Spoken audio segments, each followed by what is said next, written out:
Hello friend, good morning. কেমন আছো তোমরা সবাই? আশা করি তোমরা সবাই ভালো আছো, আর আমি এখন খুব ভালো আছি। মেনকা মণ্ডল চ্যানেলে তোমাদের অনেক অনেক স্বাগত আর অনেক অনেক ওয়েলকাম। আমার একটা নতুন ভিডিওর সঙ্গে তোমাদের স্বাগত। আমি চা করছি। আজকে যেহেতু একটু বেলা হয়ে গেছে, আজকে বাজে হচ্ছে 8:46, অনেকটাই বেলা হয়ে গেছে। আজকে ঘুম থেকে উঠতে যেরকম বেলা হয়েছে, চা খেতেও সেরকম বেলা হয়েছে। আর তোমাদের দাদাভাইকে রান্না করে দিলাম, চলে গেল নিয়ে। যেহেতু আজকে তোমাদের দাদাভাইয়েরও লেট হয়ে গেছে, 8:06 আজকে দোকানে গেছে। আমি সকালবেলায় দেখো রুটি করলাম, আর ভাত করেছি, হ্যাঁ সবজি করেছি, আর এখন চা খাচ্ছি। তার কারণ হচ্ছে আমি ছেলে এসে বলবে মা আমি ভাত খাবো না রুটি খাবো। ও রুটিটা খুব ভালো খায়, আমার ছেলে অনেকটাই ভালো খায়। রুটি হলে আর ওর কিছু লাগে না, ঠিক আছে। তাই জন্য রুটিটা বানিয়ে রাখলাম, যে এসে খাবে। ওই দুপুর পর্যন্ত যদি রুটি দাও ওকে, দুপুর পর্যন্তই রুটি খাবে আমার ছেলে, এরকম। রুটিটা ওর প্রিয় লাগে ওর কাছে। ভাতটাও খায়। আমি ভাতটা ইদানিং আমি কম রান্না করছি, কেন ভাতটা না খেতে চাইছে না। আমারও ভালো লাগছে না, ছেলেরও ভালো লাগছে না। ভাতে অ্যালার্জি হয়ে গেছে মনে হয়, খেতে ভালো লাগছে না। তার জন্য কি করা যাবে, রুটিটা করলাম, সকালে খাবো, দুপুরে যদি থাকে দুপুরেও খেয়ে নেবো। আর ভাতও আছে, অল্প অল্প করে রান্না করেছি, ভাতে না হলে রুটি দিয়ে মিশিয়ে হয়ে যাবে। তো তারপরে কাজগুলো করব। আজকে আমার বাসি কাজ বলতে বাসনটাই ধোয়া হয়েছে, আর তাছাড়া আর কোনো কাজ হয়নি। বাসি কাজ বলতে বাসনই ধোয়া হয়েছে, আর কোনো কাজ হয়নি। এখনও বাসন মানে ঘর ঝাড় দেওয়া, বাসি ঘর ঝাড় দেওয়া আছে, ঘর মোছা আছে, বিছানা তোলা আছে, অনেক কিছুই অনেক কিছুই আছে কাজ। কাজগুলো করলে তাই টাইম লাগবে না, অবশ্য হয়ে যাবে। চা খেয়েই কাজে লাগবো, চা খেয়ে ওই কাজগুলো শুরু করব। তো চলো চাটা খেয়ে আসছি, ঠিক আছে। আমার চা হয়ে গেছে দেখো। দিন চা খেয়ে তারপরে চা খাওয়ার পরে একটু রেস্ট পাই। আজকে রেস্ট হবে না, আজকে কাজ করো, কাজ করতে হবে। আজকে অনেক বেলা হয়ে গেছে ঘুম থেকে উঠতে। আজকে 6:30টার সময় ঘুম থেকে উঠেছি। উঠে রান্না করতে করতে তোমাদের দাদাভাই গেছে 8টার সময় দোকানে। তারপরে চা খেয়ে আজকে কখন রেস্ট নেবো, কাজে লাগতে হবে যে। তার কারণ হচ্ছে মেঘের অবস্থা ভালো না। সকাল সকালে কাজগুলো করে নিলে সকাল সকালে মানে নিশ্চিন্ত হওয়া যায়, যে কারেন্ট থাকবে না, কখন কারেন্ট থাকবে, কখন কারেন্ট থাকবে না, কখন আসবে কখন আসবে না, এরকম একটা ব্যাপার নিয়ে ভালো লাগে না থাকতে। ওই জন্য আমি ঠিক করে নিয়েছি যে সকাল সকালে কাজগুলো করে নেবো। আর সকাল সকালে চান দান করে নিলে পরে না, চান দান করে পুজো টুজো দিলে তারপরে পেছনের একটা টান থাকে না, যে আমাকে স্নান করতে হবে, পুজো করতে হবে, আমাকে ঘর মুছতে হবে, আমাকে এই করতে হবে, আমাকে ওই করতে হবে। বেশ একটা মানে তখন আর ওরকম মানে একটা টেনশন হয় না। তো আজকে আর কিছু করার নেই, আজকে আমাকে এক্ষুনি সকাল সকালেই মানে সব কিছু করে নিতে হবে। তাই চাটা খেয়ে আমি বসিনি, সঙ্গে সঙ্গে লেগে পড়েছি কাজে। চা খেয়েই সঙ্গে সঙ্গে কাজে লেগে পড়েছি। না বিছানাটা তুলি, বিছানাতে তোলার আগে আমি বাসি জামা কাপড়গুলো যা ছিল সব বাইরে বার করে নিয়েছি। কিছু জামা কাপড় কাচারও আছে, তোমাদের দাদাভাই নিয়ে রেখে গেছে আজকে। জিন্সের প্যান্ট আর দুটো গেঞ্জি আছে, আর আমার দুটো শাড়ি আছে, আর গামছা আছে। এগুলো আজকে কাচতেই হবে, না কাচলে হবেই না, কোনো রকমই হবে না। আর এই এখন যদি আমি কেচে দিই এই হাওয়াতে শুকিয়ে যাবে, যেহেতু বাইরে হাওয়া দিয়েছে হাওয়াটাই শুকিয়ে যাবে। আর যদি বেলা করে কাচি তাহলে ওগুলো ঘরে এনে আবার মেলে দিতে হবে, কেন শুকাবে না তো। ওগুলো ঘরে এনে মেলতে হবে, আর ঘরে এনে মেলা মানে সেইগুলো ভেজা ভেজা গন্ধ ছাড়বেই ছাড়বে, কিচ্ছু করার নেই। তার জন্যই আমি সকাল সকালে কাজগুলো করে নেবো। তো 10:30 11টার মধ্যে কমপ্লিট, 11টা কি 12টার মধ্যে কমপ্লিট হয়ে যাবে। 12টার মধ্যে কমপ্লিট হয়ে গেলে তো মানে ঝামেলাটা থাকবে না। কখনো কখনো আমি 2টো 3টে 4টে এরকম সময় কাজ করেছি, কিন্তু না, ওইসব ওরকম করে কাজ করলে হবে না। কাজগুলো একদম প্ল্যান মতো করতে হবে। এখন বুঝে নিয়েছি যে সকালবেলা ভোরবেলায় অনেক ভোরে উঠতে হবে। ভোরে উঠলেই একমাত্র কাজগুলো করে এগোনো যায়। ওই সকালের মানে 7টার সময় ঘুম থেকে উঠলে এগোনো যাবে না, 6টার সময় ঘুম থেকে উঠলেও এগোনো যাবে না। 5টার সময় ঘুম থেকে উঠে রান্না বান্না আশিবাসি সমস্ত কিছু হয়ে যাবে। আমার বাসন ধোয়া হয়েও গেছে, বাসন যা ছিল ধুয়ে নিয়েছি। বাসি ঘরটা ঝাড় দেবো, বিছানাটা তুলবো। তো বিছানা দেখবে পরিষ্কার না হলে কখনোই ঘুম আসে না। মানে আমার তো সবসময় পরিষ্কার থাকতেই হবে, পরিষ্কার হলে তবেই আমার ভালো লাগে, না হলে আমার অসহ্য লাগে বিছানা যদি পরিষ্কার না থাকে। তো আমি না কালকে না কি করেছি জানো, কালকে তোমাদের দাদাভাই আর আমার ছেলে, আমার ছেলে তো ভয় পাচ্ছে দুদিন থেকে, ছেলে ধরার জন্য সেই একটা মানে একটা আতঙ্ক, ভয় পাচ্ছে। তো বলে মা তুমি আমার কাছে শোবে। বেশ ঠিক আছে, ছেলের বাবাও বলে ঠিক আছে আজকে তুমি শোও আমাদের কাছে। ব্যাস শুয়েছি, ও বাবা সারাটা রাত আমার ঘুম হয়নি, সারা রাত্রের মধ্যেও আমি দুটো চোখের পাতা এক করতে পারিনি, এদের যন্ত্রণা। এরা তো বেশ ফাটিয়ে ঘুমাচ্ছে কিন্তু ঘুমটা আমার হচ্ছে না। আর তোমাদের দাদাভাই কী করেছে বলো তো, এই বালিশ আছে না, বালিশ আমার মাথার এক সাইডে ওপরে চাপিয়ে দিয়েছে। হুম, বালিশের এক সাইড আমার মাথার উপরে চাপিয়ে দিয়েছে, নিয়ে পরে ঘুমাচ্ছে, বেশ রিল্যাক্সে ঘুমাচ্ছে। আর এদিকে দেখছেন আমার বোর মাথার উপরে যে আমি বালিশটা চাপিয়ে দিয়েছি, ওর প্রবলেম হচ্ছে, ওর কষ্ট হচ্ছে, ওইদিকে ওর কোনো হুঁশই নেই। আরে বউ মরে গেলে বউ আরেকটা পাওয়া যাবে, তাই না? অসুবিধা নেই তার জন্য। বউ মরে গেলে বউ আসবে, 3টে 4টে করে চলে আসবে, এই হচ্ছে ওদের মানসিকতা।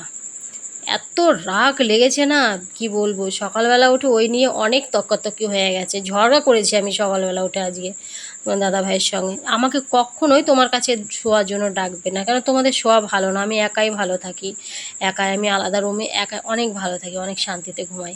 তো ঘুমটা আমার শান্তিতেই অনেকটাই হয়, আর ঘুমটা শান্তিতে না হলে দেখবে সারাটা দিন ভালো থাকে না, একদম সারাটা দিন মানে কি আর বলবো, আনছান আনছান।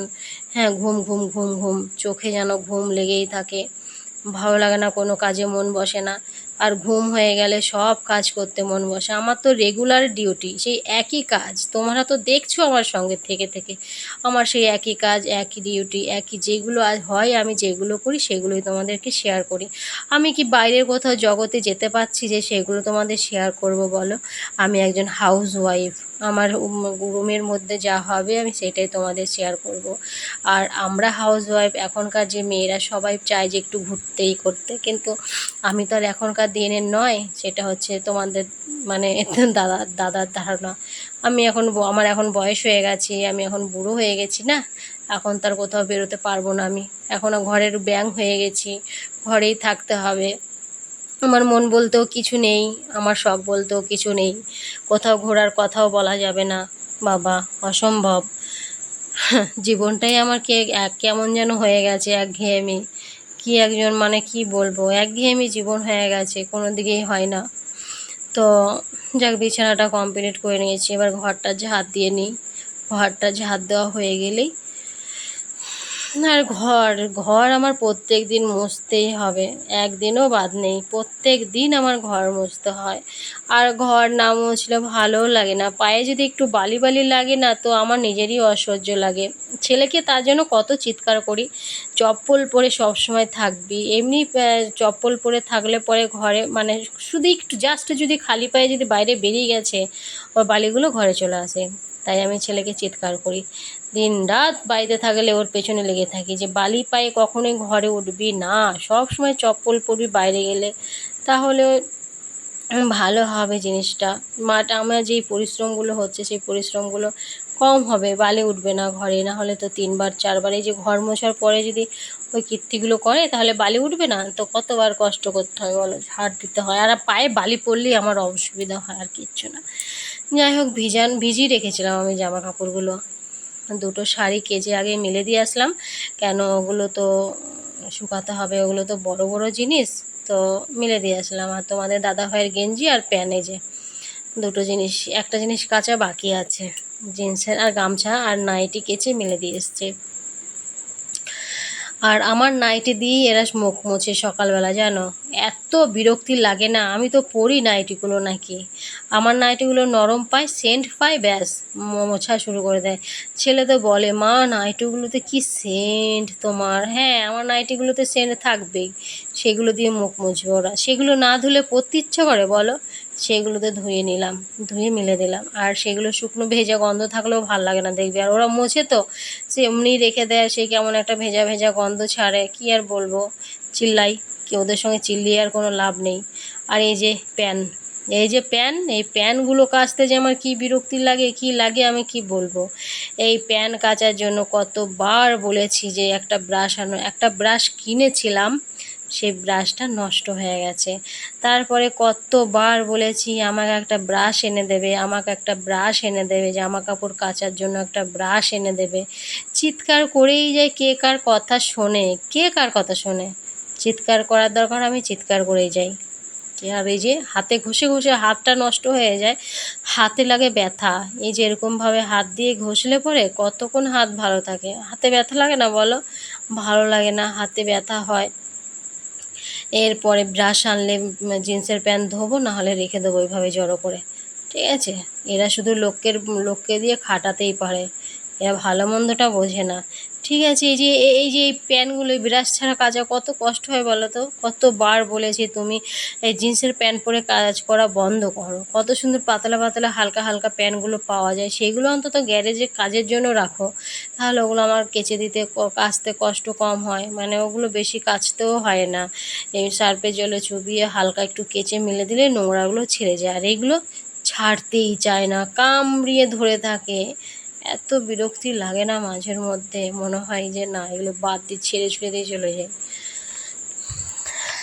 জীবনে তো কিছু থাকলো না, এ চলে যায়, সকালবেলা উঠে চলে যায়, রান্না করে দিয়ে চলে যায়, সকালে উঠে রাত্রে আসবে, রাতে এসে মোবাইলের পেছনে পড়ে থাকবে। খেতে আসো গো, খেতে আসো গো। চিৎকার করবো, আজকে আমি কিছুই করবো না, যা খেতে ডাক তো ভাল লাগছে না আজকে। তো প্যান্টটা কাচা কমপ্লিট হয়ে গেছে, যা হয়েছে হয়েছে। নোংরা ছাড়লে ছাড়লো, না ছাড়লে না ছাড়লো, ওইভাবে ধুয়ে রেখে দেবো। ভাল লাগে না। আমাকে একদিন শোনাচ্ছে, আমি হাফ প্যান্টগুলো গ্যারেজে জল কাচা করে দিই মাঝে মধ্যে। ওই একদিন হাফ প্যান্টগুলো গ্যারেজে জল কাচা করে দেয়, তাতে ওর হয়ে গেছে। লোকে যে জামা কাপড় কেচে নেয়, নিজের জামা কাপড় নিজেরা কেচে নেয়, আর তো ওর তো কপাল ভালো যে ওর বউ কেচে দিচ্ছে। বউর মর্যাদা কি করে বুঝবে? এরা শুধু জানবে যে বউ চলে গেলে আরেকটা বিয়ে কি করে করা যায়। এগুলো বেশ ঠিকই আছে এদের, বুঝেছ? যাই হোক, বলে লাভ নাই, বেশি বলতে গেলেই মাথাটা খারাপ হয়ে যাবে। মাথাটা খারাপ হয়ে গেলে মুডটা খারাপ হয়ে যাবে, আর মুড খারাপ করে লাভ নেই। তোমাদের সঙ্গে যখন কথা বলছি তো ভালো করেই বলাটাই ভালো। ছেলেকেও আজকে স্কুলে পাঠায়নি, দেখি কালকের থেকে ছেলেকে স্কুলে পাঠাতে হবে। ছেলে ধরা করেও স্কুলেও যায়নি, কেমন একটা আতঙ্ক বলো, ভয়ই লাগে। যাই হোক, চলো, জামা কাপড় কাচা কমপ্লিট করে নিয়েছি, আর একদম চলে এলাম স্নানে। স্নান করতে চলে এসেছি। স্নান না করলে হবে বলো? স্নান করতেই হবে, যতই তুমি যা করো স্নানটা আগে করতে হবে, তাই না বলো? ভালো লাগে না গো মাঝের মধ্যে যে কি হয় আমার বলে বোঝাতে পারবো না। ভালো লাগছে না। তোমাদের সঙ্গে যখন ভালো না লাগে না, তখন তোমাদের সঙ্গে বেশি টাইম দিই, তোমরা বুঝতে পারবে মনে হয়। তখন দেখবে যে দিদিভাই আজ আমাদের বেশি টাইম দিচ্ছে, মানে দিদিভাইয়ের মনটা খুব একটা ভালো নেই, তখন তোমাদের বেশি টাইম দেয়। আর যেদিন ভালো থাকে সেদিন টাইম, সব দিনই তো তোমাদের টাইম দিই, টাইমটা তোমাদের বেশিই দিই, তার কারণে তোমরাই আমার কাছে অন্তত সব কিছু। তোমরাই তো আমার কাছে সব। তোমাদের সাথে কথা বলে যে আমি কী যে আনন্দ পাই, আর কী বলবো, ভাষায় প্রকাশ করতে পারবো না। তোমরাই আমাকে বাঁচিয়ে দিলে, না হলে আমি একদম মনে হচ্ছে আমি মরেও আমি মরে গেছিলাম, এরকম একটা ব্যাপার হয়ে গেছিল। কারোর সঙ্গে কথা বলতাম না, নিজেই থাকতাম চুপচাপ, ভালো লাগতো না কারোর সঙ্গে কথা বলতে, কেমন একটা বেশ হয়ে গেছিলাম আমি। এখন যাই হোক, ঘরের মধ্যে থাকলেও তোমাদের সাথে কথা বলছি, তোমাদের টাইম দিচ্ছি, মনটা যাই হোক একদিক থেকে ভালো হচ্ছে। আর একটা মানুষ একটা জায়গায় থাকতে থাকতে এমনিই দেখবে সেই মানুষটা অটোমেটিকই অন্যরকম টাইপ হয়ে যায়। তো যদি কারোর সঙ্গে কথা না বলতে পারে, সে মানুষের মন মাইন্ড দেখবে কখনো ভালো থাকে না। আর মানুষ কি চায়, সব সময় তার মনটাকে ফ্রি থাকতে। তো সেরকম থেকে আমি যদি বঞ্চিত হয়ে যাই তো অটোমেটিক খারাপ লাগবে। এখন যাই হোক, তোমাদের পেয়ে আমি অনেক হ্যাপি, অনেক ভালো। এর থেকে বেশি কিছু আশা করছি না। তোমরা আমার পাশে থাকলে না, সত্যি আমি মনে হচ্ছে অনেক কিছু করতে পারবো, শুধু তোমরা আমার পাশে থাকলে। আর তোমরা যদি আমার পাশের থেকে সরে যাও, সত্যি আমি মনে হচ্ছে যে কিছুই করতে পারবো না। তোমরা যদি আমার পাশের থেকে সরে যাও, কি করব না। দেখো ভুলে গেছি, দেখেছো? ঠাকুরের বাসনগুলো যে আমাকে ধুতে হবে সেটাই আমার মনে নেই। আবার ছেলে বার করে দিল, তাই বললাম ঠিক আছে বাসনগুলো দে। ওকে বললাম সাবানটা ঠিকঠাক রাখ। ও সেই সাবানটা ঠিকঠাক না রেখে সাবানটা ওই ঘষেই যাচ্ছে। দেখো কেমন লাগে বলো তো। এইমাত্র মুছে এলাম বারান্দাটা, এই মাত্র মুছে এলাম। একটা কাজ যদি ঠিকঠাক করে, একটা কাজ ঠিকঠাক করতে পারে না। এ ছেলেকে নিয়ে আমার আর এই ঝামেলা, ওকে এক বললে করে আর এক। এতটাই কি বলবো। খাবার জলগুলো তুলে নিই, খাবার জলগুলো তুলতে হবে। আগে বালতিটাকে মাজবো। আজকে জলখাবারের জল যেটাই খাই না, সেই বালতি প্রত্যেক দিনই মাজা হয়। তো আজকে আবার মাজবো। প্রতিদিন না মেজে জল তুললে আমার ভালো লাগে না। আমার অনেক আছে। আবার গ্লাসে করে জল ভরলে হবে না, মগে এক মগ করে ভরে দেবার। মগে আবার এই সময় বোতল আছে জানো আমাদের বড়। আমি ছেলেকে বললাম যে বড় এক বোতল জল নিয়ে নিবি। আর এখন তো গরম নেই, ঠান্ডা আছে, হ্যাঁ বৃষ্টি বৃষ্টি ওয়েদার, ওই জলটাই সারাদিন খাবি, তাহলে ভালো হয়। তো 14 বার করে সাবমার্শালটা চালাতে হয় না। তো ও কি করবে, মগটা নিয়ে আসবে, মগে জল শেষ হয়ে গেলে মগ নিয়ে আসবে জল ভরার জন্য। ওই কীর্তি করে ও, ওর কাজ কি।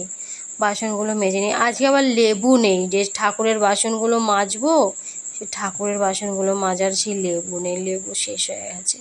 তোমার দাদাভাইকে বলতে হবে লেবু নিয়ে আসতে। লেবু দিয়ে বাসনগুলো মাজলে না, ঠাকুরের বাসনগুলো মাজলে, পিতলের জিনিস তো খুব সুন্দর চকচক করে। এমনি লেবু না ছাড়া এমনি মাজলে পরে অতটা চকচক করে না, কিন্তু লেবু টক জাতীয় জিনিস দিয়ে মাজলে খুব সুন্দর চকচক করে, বেশ ভালো লাগে দেখতে। তো কি করা যাবে, আজকে লেবু নেই, লেবু ছাড়াই কাজটা চালাতে হবে। যখন লেবু আনবে তখন লেবু দিয়ে মাজবো, আর এখন লেবু ছাড়াই করি, লেবু ছাড়াই কাজগুলো চালাই। খাওয়া জলটা তুলে নিই। সাবমার্শালটা চালিয়েছে যখন অনেকক্ষণ ধরে চলছে গো। আজকে কাছাকাছি যেদিন হয় না সেই দিন সাবমার্শালটা অনেকক্ষণ চলে, কারণ জল একটু পরপরই লাগে আমার। আর কাছাকাছি করতে কম জল লাগে না, কাছাকাছি বাসন ধুতে অনেক অনেক জল লাগে জানো তো, অনেক জল লাগে। বাসনও তো ধুয়ে নিয়েছি, কতগুলো বাসন হয়েছিল, সব বাসনগুলো ধুয়ে নিলাম। বাসনও যে হয় না তা না, বাসনও হয় আমার, অনেকগুলো করে হয়। তো বাসন হয়েছিল সেগুলো ধুয়ে রাখলাম। ঠাকুরের বাসনগুলো ধুয়ে আবার ফুল, আজ আবার ফুল তোলা আছে, আজকে সকালে ফুল তুলিনি। আমি আজকে চান্দান, আমি বলছি সকাল সকালে যখন কাজগুলো হয়ে যাচ্ছে তাহলে আবার ওই এক্সট্রা আবার কেন বাড়তি করে আবার ফুল তুলতে যাব। তো চান্দান করে একেবারেই আমি একদম ফুলগুলো তুলে পুজো করে নেবো। এগুলো সব ছেলের হাতে এখন দেবো, বলবো তো এগুলো ধর, আমি স্নানটা করে নিই, ছেলের হাতে পাচার করে দিই। ঠাকুরের বাসন, মগ, জলের মগ, এগুলো সব ছেলের হাতে দিয়ে দিই, ও শরীর রাখুক। জলটাকে তুলে নিই। জল না তো, আর বেশি ভয় লাগে কারেন্টের। ফট ফট করে কদিন যা জ্বালিয়েছিল কারেন্টের, এখন দেখছি দুদিন থেকে কম যাচ্ছে। কদিন তো প্রচুর প্রচুর কারেন্ট গেছে, একটু পরপরই কারেন্ট গেছে, একটু পরপরই কারেন্ট গেছে। কাজ করছি ব্যাস কারেন্ট চলে গেছে, বসেই আছি কতবার হয়েছে। এখন দেখছি দুদিন থেকে আবার একটু কম যাচ্ছে, বুঝেছ। আর এবার যা গরম পড়েছিল, প্রেশার সব কিছুতেই পড়েছে, কারেন্টের ওপরেও অনেক প্রেশার পড়েছে এবার, বললে তো হবে না, অনেক প্রেশার পড়েছে। ছেলেকে বলি বন্ধ করে দিতে সাবমার্শালটা, বাবা বন্ধ করে দিলেই তো জল ভর্তি হয়ে গেছে, বন্ধ করে দিচ্ছে। হ্যাঁ বন্ধ করে দিতে বললাম। যাক, ড্রামে ভর্তি হয়ে গেছে, সব কিছুতে ভর্তি করে নিয়েছি, এখন শুধু স্নান করলেই হয়ে যাবে, এই হচ্ছে ব্যাপার। ছেলেকে দিয়ে দিই ঠাকুরের বাসনগুলো, ওই সাইডে রাখুক, সাইডে রাখলে পরে আমি এখন ভেজা গায়ে ঢুকবো না। স্নান তো অর্ধেক করেছি, স্নানটা তো আমার পুরোপুরি হয়নি। বুঝেছ? এবার তুলসী মন্দিরটা যেতে হবে একটু ধুতে। এই জায়গাটা না হাঁটতে আমার প্রচুর ভয় লাগে জানো। এবার শ্যাওলা পড়েছে তো, মনে হয় যে কখন মনে হচ্ছে স্লিপ কেটে পড়ে গিয়ে কোমরটাকে মনে হয় আমি ভাঙবো, এরকম মনে হয়। এমন স্লিপ হয়েছে না শ্যাওলা পড়ে, ওরকমই মনে হয় আমার, যে মাঝে মধ্যে এমন স্লিপ কাটি পড়তে গিয়েও পড়ি না, পড়তে গিয়েও পড়ি না। আর কোন দিন যেদিন পড়বো সেদিন বাবার নাম ভুলে যাব আমি, যে আমার বাবার নাম কি। তো যাই হোক, লাস্ট আমি একটু জল ঢেলে নিই কায়দা করে, ভিজে তো আছি, মন ভরে একটু জলটা ঢেলে নিই। আর জলটা একটু ভালো করে ঢাললে প্রচুর আরাম লাগে। ও কি শান্তি বাবা, এই শান্তি জীবনের সত্যি দারুণ শান্তি, দারুণ দারুণ দারুণ শান্তি।